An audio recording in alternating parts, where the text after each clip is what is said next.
Can you be good without God? Let's find out.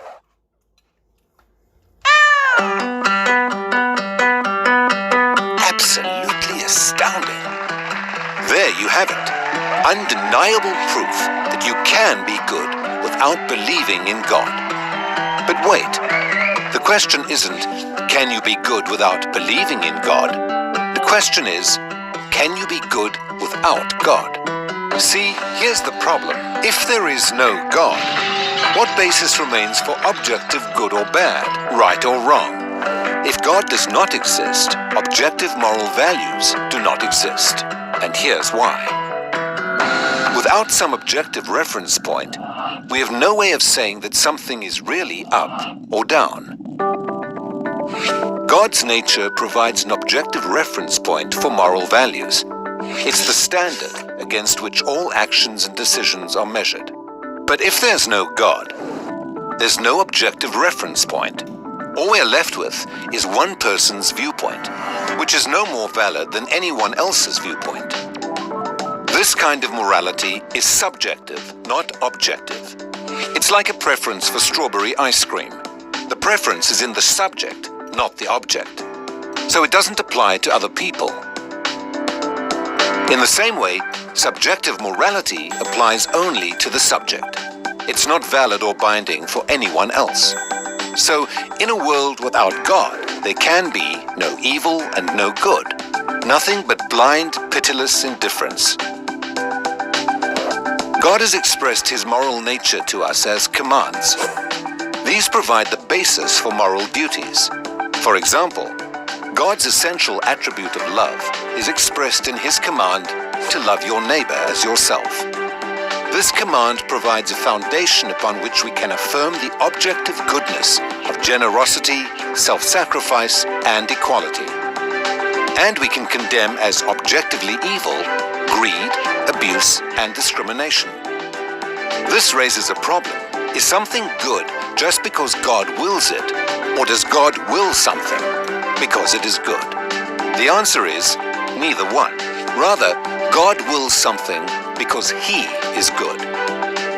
God is the standard of moral values, just as a live musical performance is the standard for a high-fidelity recording. Without your love. The more a recording sounds like the original, the better it is. Likewise, the more closely a moral action conforms to God's nature, the better it is. But if atheism is true, there is no ultimate standard. So there can be no moral obligations or duties. Who or what lays such duties upon us? No one.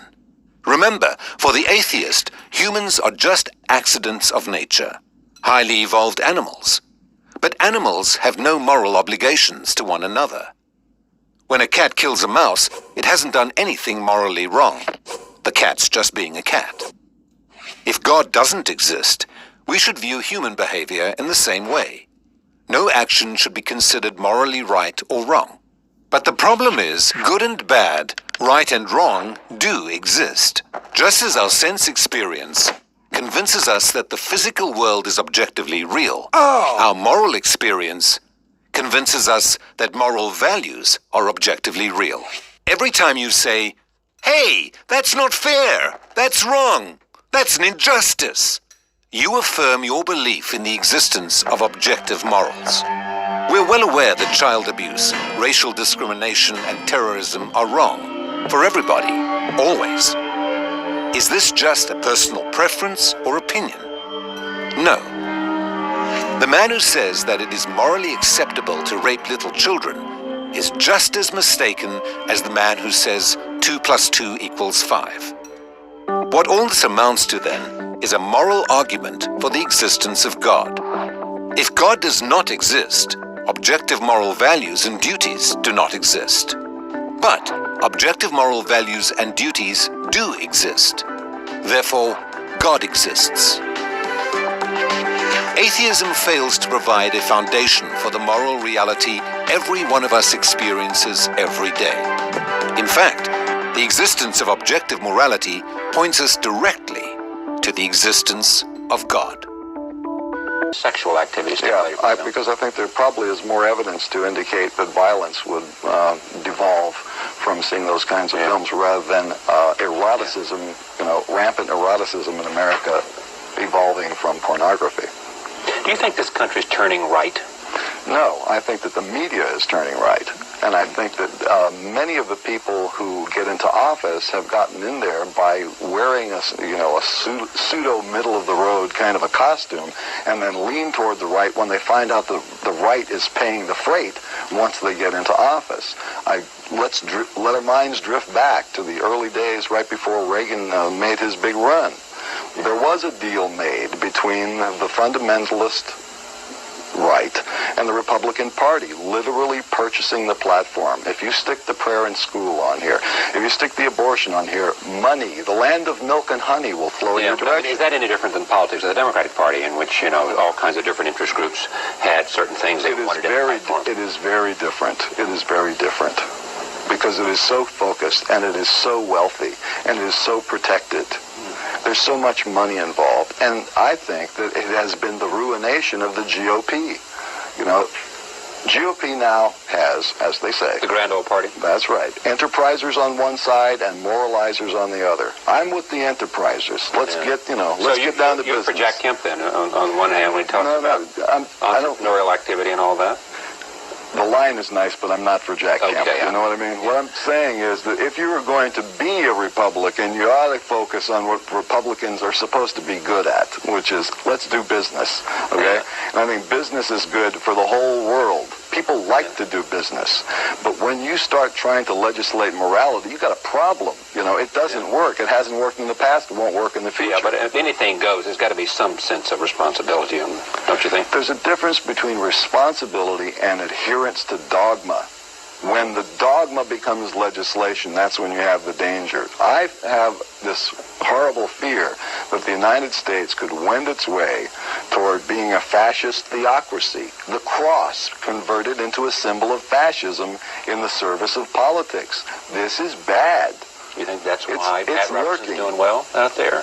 Some sense I think that he's doing well because identification with the cross? It is the identification with the cross, the fact that he claims to be speaking on behalf of a supernatural being who has certified his campaign. But see, the interesting thing when you say that is that he's trying very carefully to distance himself. I mean, he got into a little thing with Brokaw on election night, on the caucus night, in which he said, it's religious bigotry for you, Mr. Brokaw, to call me a television evangelist. What I was a TV broadcaster, and it's the notion that he wants to separate. Okay, but Frank, come on. He wants to separate himself from that religion thing. He would love to, but the fact is, he has been a faith healer. There's videotapes of him doing faith healing. He lies about that. He's trying to distance himself. That's trying to distance himself. But you're saying that there's an appeal there, so why? But look, you see what I'm saying? Toward the end of this little caucus race in Iowa, we saw him pulling out the religious stops. In the front part of it, he's trying to make it look like, I'm only politics. I'm a broadcaster. I've made millions of dollars. I'm a good businessman. Now, look at me. I can do this business for the country. And then at the end, when he had some doubts, here comes the Jesus again. I mean, he's going to pull the Jesus string again. Great State of Missouri, Ms. Hartzler. The gentlewoman is recognized. Mr. Speaker, I rise to adamantly oppose H.R. 8404, the Disrespect for Marriage Act. This unnecessary, misguided legislation not only disrespects the importance of traditional marriage for the health of a family, but also disrespects people and organizations of faith who have the constitutional right to carry out their mission in accordance with their most deeply held beliefs. With a crisis at the border, inflation skyrocketing, and a federal budget that is nowhere to be seen just weeks before Christmas, Democrats have made it abundantly clear that this disrespectful policy is their priority. Let's be clear, Obergefell is not in danger, but people and institutions of faith are. This bill only serves to further demonize biblical values by establishing a private right of action against organizations who believe in natural marriage, opening the floodgates for predatory lawsuits against people of faith. The bill's only purpose is to hand the federal government a legal bludgeoning tool to drive people of faith out of the public square and to silence anyone who dissents. Sadly, the Senate rejected 3 amendments that would have eliminated the private right of action and prevented the government from infringing on the freedom of religion. Instead, a flimsy amendment that includes vague language unlikely to protect anyone was included. Unfortunately, and likely intentionally, this hollow amendment provides no tangible protections for religious schools, no protections for faith-based adoption and foster care agencies, no protections for Christian businesses who contract with the government, and no protections for civil servants that justly believe marriage is just between a man and a woman. The bill's implications: submit to our ideology or be silenced. This is yet another step toward the Democrats' goal of dismantling the traditional family, silencing voices of faith, and permanently undoing our country's God-woven foundation. This is the Democrats' priority. Well, Mr. Speaker, I'll tell you my priority. Protect religious liberty, protect people of faith, and protect Americans who believe in the true meaning of marriage. I hope and pray that my colleagues will find the courage to join me in opposing this misguided and this dangerous bill. And I yield back. Some of the people who are included in this list are Stevie Wonder, and his crime is that he has an album that mentions astrology. In his folder, there are 2 or 3 mentions of astrology and maybe 3 or 4 mentions of Hinduism. He cites The Who because they had a Hindu prayer on one of their albums. And I questioned him on the air. Let me ask you about something you said. No, I want to talk now. You've talked for a little while, okay?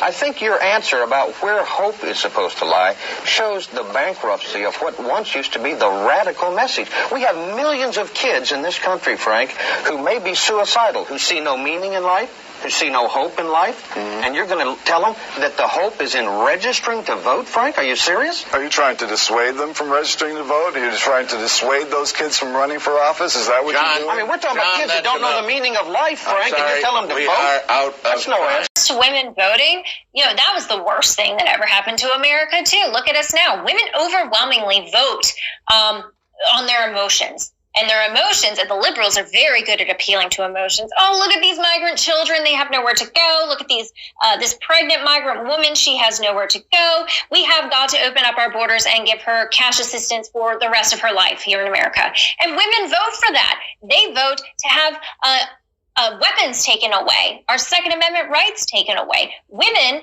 used to vote, they used to not vote because their husband would make the choice for them. Now, if just our husbands and landowners were voting, we'd be in a much better place than we are now. We'd have closed borders. We'd have no infringements on our Second Amendment rights. Red flag laws would be a thing of the past. And we as women wouldn't be, have such authority and power over who gets into elected office because we don't deserve it. The way that women vote, it's been terrible. That a demonic portal opened above the White House around the time that the Bidens moved in. This was brought to my attention by a Christian who lives in North Florida who sent me a bunch of photographs and a bunch of documents and also some notations in the Bible. You can also, there's a live cam where you can actually see in real time, and there does appear to be something, above the White House. Something inexplicable. Well, at first you say, well, maybe it's a reflection, or maybe it's an aerostat balloon, maybe there's a logical, so I called a police officer I know, who works in Arlington, it's a friend of mine, and I said, look, do me a favor, would you go down and check this out? He said, are you out of your mind? I said, no, just humor me. Go down there and check it out and call me back and tell me what you see. Right. Then he called me back about 2.5 hours later and he said, you're not going to believe this, but there's definitely something there. And it's there, he said, other people were there photographing it. One man called and said, you can see it day or night. It's like a smudge in the sky, almost like a cloud that doesn't move. But when you zoom in on it, with a telephonic lens, it's swirling like a cauldron. Wait a minute. So this is like, 8 months ago? Yes. Okay. So this is a cop. Yes. Telling you that he doesn't know what the heck it is, but it's something. But yeah, there's something there. Correct. And therefore, has this persisted? Yes, it's still there.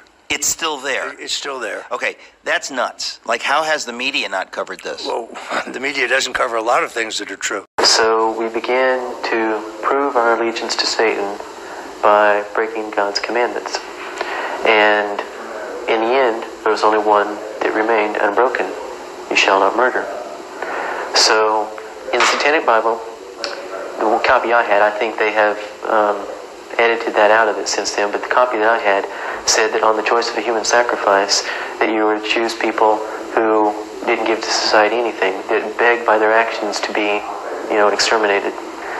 So we did a lust ritual one night, and we drove to the Circle K, and I had a .357 Magnum, a revolver in my hand. Whenever he looked at me, I lifted the gun up and squeezed the trigger, and I missed. It whizzed right by his head. My friend and I traded places, and he got confused, I guess, because he ran almost right upon me. He knocked me down. And when he was just about 2 feet from me, I squeezed the trigger for the third time, and the bullet entered through his heart and through his lungs, and it was a hollow point shell, and blood completely splattered on the opposite wall, and he hit the ground, and we walked out. We didn't take any money, we didn't take any merchandise. We only took the life of an innocent man for Satan. And the reason that Sean did that, John, that was murder number 1, the Circle K convenience store clerk in Oklahoma City. He did that because he said he needed more power. Now I want to point this out. When a teenager gets into Satanism, first it's drinking blood, first it's slasher films, first it's the Satanic Bible. Then they start sacrificing dogs and kittens. The thought of the Satanists is if you extinguish life, you receive the power of the life you extinguish. And that's why certain portions of the body. After killing this convenience store clerk, 5 months went by and no one knew, except for Sean's close friend. And then 5 months later, he decided, after having a recurrent death ritual dream about his mom and dad, to kill his mom and dad. And this next clip tells us a little bit about why Sean turned on his family. Almost unbelievable. Prosecutors argued later that the bodies had been arranged into a cross. This would fit into their concept that the murders were demonic and ritualistic in nature. Deputy Morgan claimed, quote, "My opinion is they probably didn't fall that way. It didn't look natural." John gave me info. You want to elucidate on that a bit?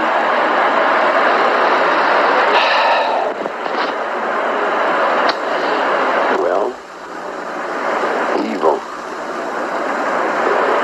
In order to put this world into order, how much evil do you think would have to be?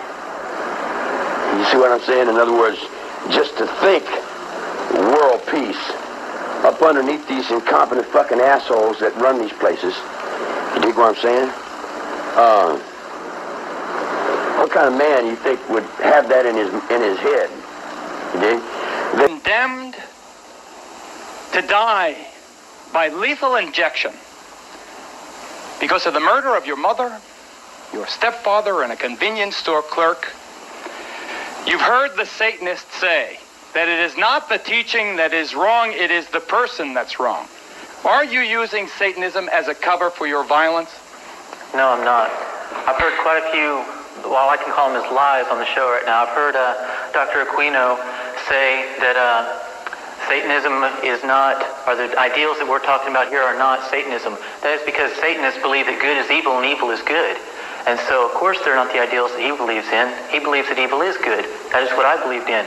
I heard him say that the Satanic Bible is not to be taken literally. But I talked to a 16-year-old boy yesterday who takes the Satanic Bible literally. I've been working with a lot of ministries around the United States trying to get and help people get out of the occult. He takes the Satanic Bible literally. I took it literally. A lot of people are taking the Satanic Bible literally.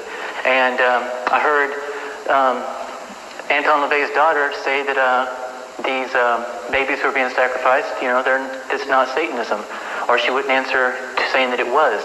The fact of the matter is that kids are abducted, teenagers are drawn into the occult, and a lot of them are being used for occult sacrifices.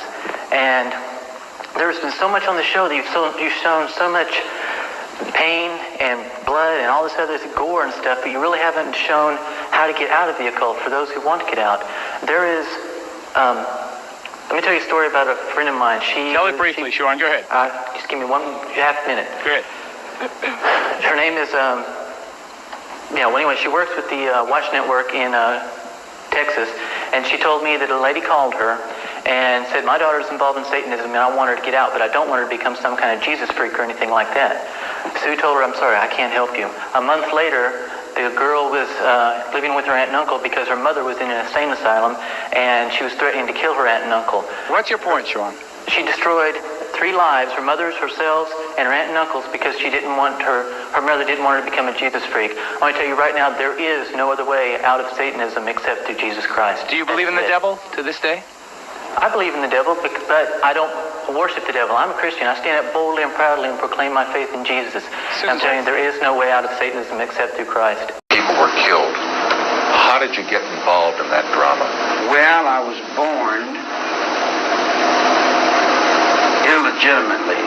That put me on the other side of the law. I've been an outlaw ever since I was born. I went to reform school when I was about 10. And I learned to box and cry, and I learned to do all the things that you do in reform school. Then I I escaped there a bunch of times, and I went to prison, and I learned everything that you do in prison. And I talked to all the guys and asked them everything they knew, and they told me all the things they knew. And then I went to the end of it, and then the old man would be ready to die, and he'd say, well, son, sincerity is the best gimmick, remember that. And I'd say, all right, be sincere, that'll win it. He said, that's it. Sincerity and honesty, he said, will do it. It'll trick them every time. I said, well, sincere and honesty, I never tried that. I tried everything else, but maybe I'll try sincere and honesty. So then I looked in the book and it said, the wages of sin is death. Now I figured, well, I don't want to die, so maybe I have been sinful here. Maybe I am wrong. Maybe I'll take a look at my life and say, well, I'm going to change it and start all over. You know, and I know I go to God and I say, hey, man, you're going to forgive me? And he's going to say, what do? You forgive you? I mean, what did you come to me for? Forgive yourself, man. Don't be bothering me. You know, and I think, well, he must be a big, mighty God, man. He just, he ain't got time. You got to make an appointment or something, you know. So I see the whole aspect of the whole trip for children to play, you know. And then I get stuck in the game of playing the goat here, or the lamb, or some other trip. I was a teddy bear, and then I was a goofball, and whatever. And what is the real one? Where's the real one? I don't know where the real one is. It's in a nut word somewhere. What about your music? I get some classical music on the 98 station that's saying something. Okay. Well, what about your own music? I remember reading that you at one time had a recording stint at a studio in Hollywood, and that you liked guitar and you wrote music or sang music. Do you still do that? Yeah, I do that. Yeah, I do that. But the way I do it ain't the same way you guys do it. And the way I do it scares you guys. So I didn't want to scare you guys out of the neighborhood right away. So I just took a can and started banging on it, you know. But we used to have some cosmic gatherings back in the mountains that would probably shake a Mormon tabernacle choir's eardrums. You said the kind of music you play scares people. Why shouldn't people be scared by you? There's only one person you can be scared of, and that's yourself. Afraid of what? Losing your bank account? Afraid of your wife going away? You have all those things. I'm not afraid of losing my watch or someone taking my money or robbing me. I went down to Mexico in the 50s and down where the Yankees was, and they said, man, you don't go down where the Yankees are. He said, they're terrible. I said, why? He said, well, they don't like people like you. I said, well, they didn't say anything. Yeah, but I asked that question in the context that, well, you believe it or not, there are a lot of people on the outside that think about the possibility of you coming out of here, and they're genuinely scared of you. Oh, boy, I might just make dust. Everything. Terrible. One little guy. Terrible. Ooh. Boy, how insecure are we as human beings? Put all our fear on one little guy. We're afraid to let him out. He might break all the toys. Why do you say little guy? Because I'm not the guy you trying to make out of me. That's not me. That's some guy in somebody's imagination that wanted to make a couple $100 million for himself. He got rich. He had a good game going. He had a better game going than I did, but he had a good mother to help him. She helped him in a nice game. I was kind of over on the sideline. See, I had to get around that game and look over the tracks. Okay, now, here we go on mother again for a second. You said he had a nice mother to help him. Does that mean you did not have a nice mother to help you? Oh, well, I imagine I got a whole lot of nice mothers that would help me.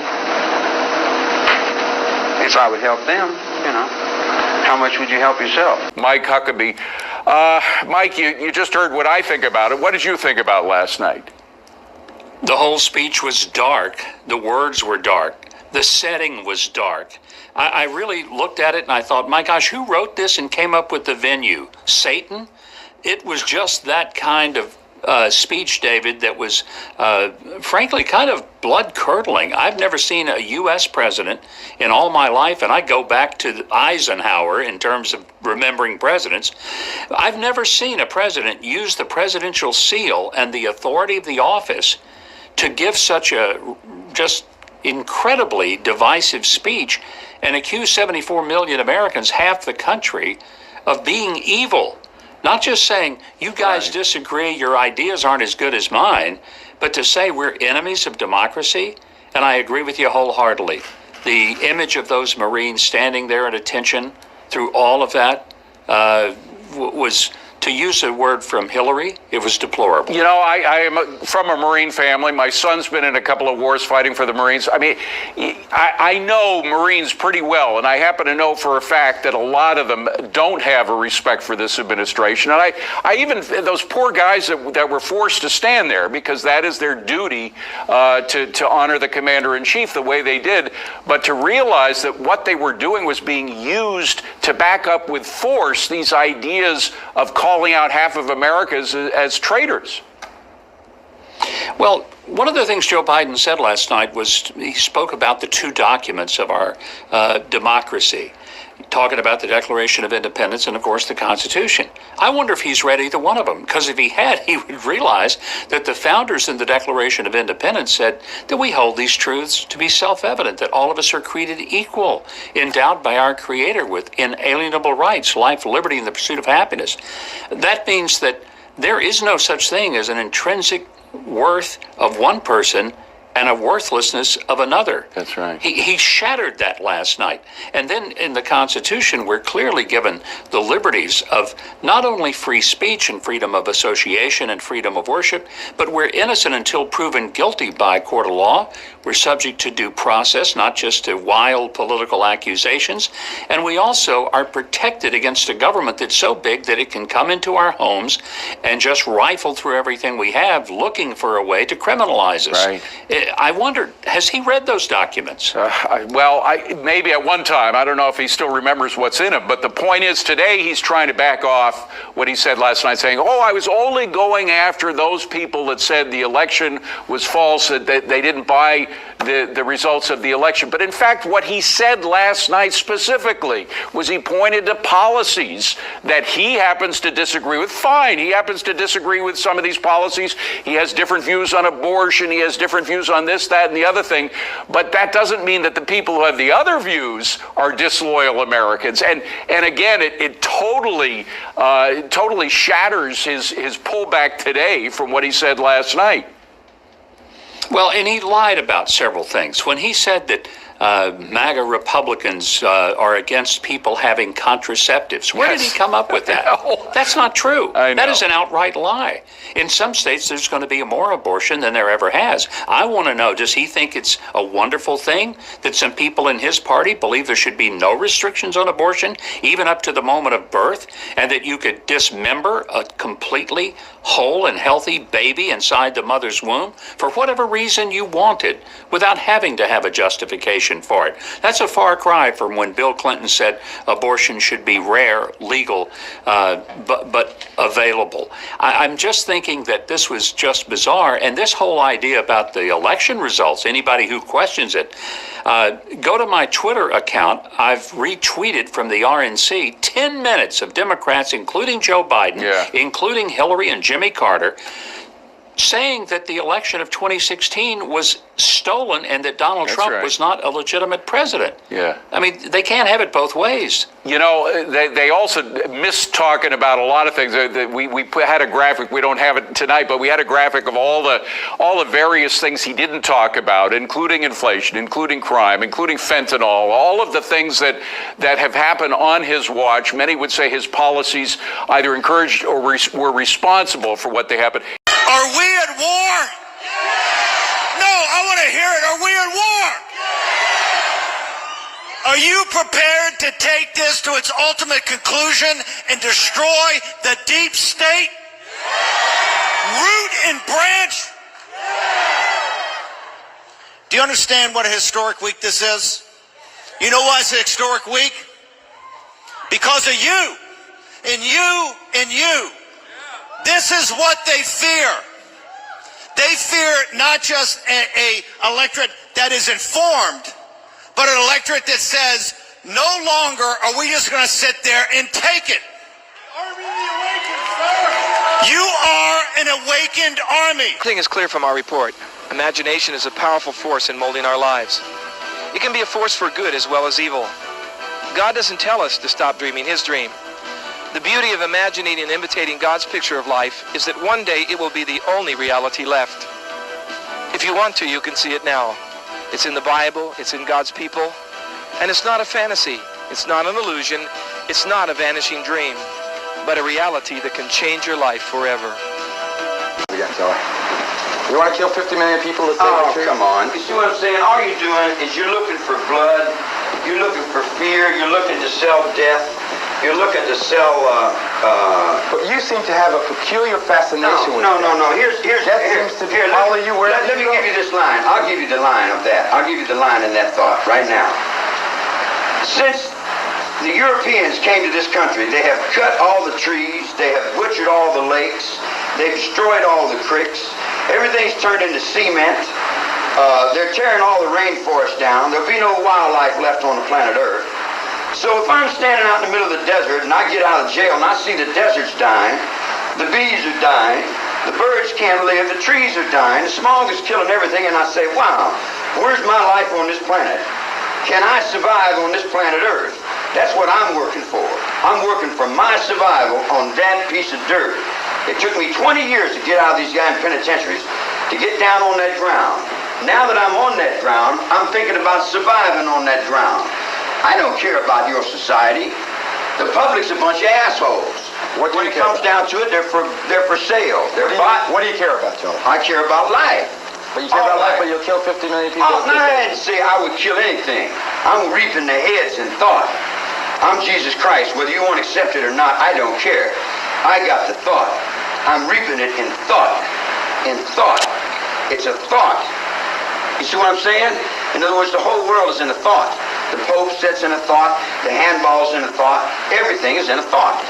And I am in the thought of peace on earth. How do you feel about the fact that you're going to spend the rest of your life there? The rest of my life where? Right here. You guys are poor. You've been living 1,000 illusions, man. The rest of your life where? In prison. In prison. What prison? You got a prison in your mind? You see what I'm saying? You're in prison, son. You're the one that's in jail because you think there is such a thing as a prison. But after Jason shot them all with the .25, he went back to the van for the other gun and said, quote, "They're still fucking alive." Jason then walked back and finished the family off with the 9mm. After the murders, Joseph Reisner claimed that he got into the van, closed the door, and began to cry. He apparently said to himself, "They're all dead." Another source claims that after the murders, Joseph and Jason hopped into the van laughing together. Jason then tried to turn the radio on and said, "I've got to hear some Marilyn Manson," but the stereo didn't work. Jason Bryant had an entirely different story. He claimed that Joseph Reisner and Dean Mullins committed the murders, and that he had to close his eyes because he couldn't bear to watch.